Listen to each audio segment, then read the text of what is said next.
Este vídeo é para a 29ª Congresso de Iniciação Científica da Universidade de Brasília. O nome do meu projeto é Arte Popular Cubana no Acervo da CAU-UNB, o estudo das bonecas negras em papel machê.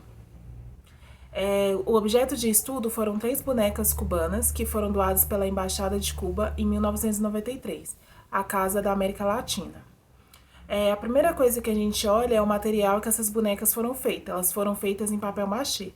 E aí o papel machê ele está presente nos livros de história da arte, mas com uma pequena expressão. Em vários períodos ele foi utilizado de uma forma diferente. A princípio ele era utilizado como... Ele foi criado na China e ele foi utilizado em questão da guerra. Depois ele passou para outros continentes, para outras partes. Aí ele passa para o norte da Índia no século VI, para a África no século X e para a Europa no século XII. Na Europa, na Itália, ele é chamado de cartapesia. A cartapesia, como era chamado papel machê na Itália, teve uma grande importância durante o Renascimento, pois das oficinas de Donatello, Antônio Rossellino e Benedetto di Mangiano e outros grandes escultores do Quattrocento Florentino saíram trabalhos de alta qualidade artística, tanto quanto as esculturas feitas em outros materiais escultóricos tradicionais. A partir da segunda metade do século XIX, há um abandono gradual deste material na produção de arte, mas o uso cada vez mais intenso na produção de artesanato.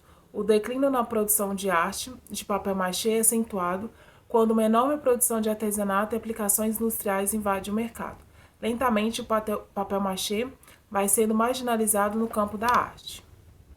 Esse daqui é um exemplo do método Kashmir, que é o método do norte da Índia. Ele é passado por várias etapas até chegar nesse resultado final, e é o método mais antigo que a gente conhece. Aqui é o do Donatello, ele fez essa obra em vários outros materiais, como estuque e terracota, e tem essa obra também em papel machê. Essa aqui já é no século XX. Essa é um exemplo da Nick de São Paulo, que ela primeiro fazia escultura em arame e depois cobria com papel machê. E o David Hockney, ele utilizava o papel machê como pigmento. Aí aqui o papel machê já em Cuba, uma das precursoras do papel machê em Cuba foi a Antônia Eris. E aí ela começou a dar oficinas de papel machê para a população de Cuba, e ela utilizava sua casa como ateliê. E depois da sua morte, a sua casa virou um centro de cultura.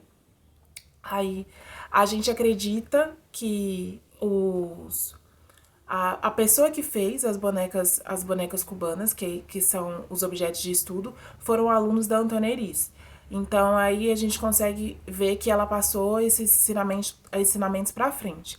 E aí também a gente consegue perceber a influência da africana que a gente vê nessas duas imagens, que é a boneca com o traje amarelo e a boneca. A gente vê os narizes largos, as bocas grandes, o chale, o cachecol passado na cabeça para esconder os cabelos crespos.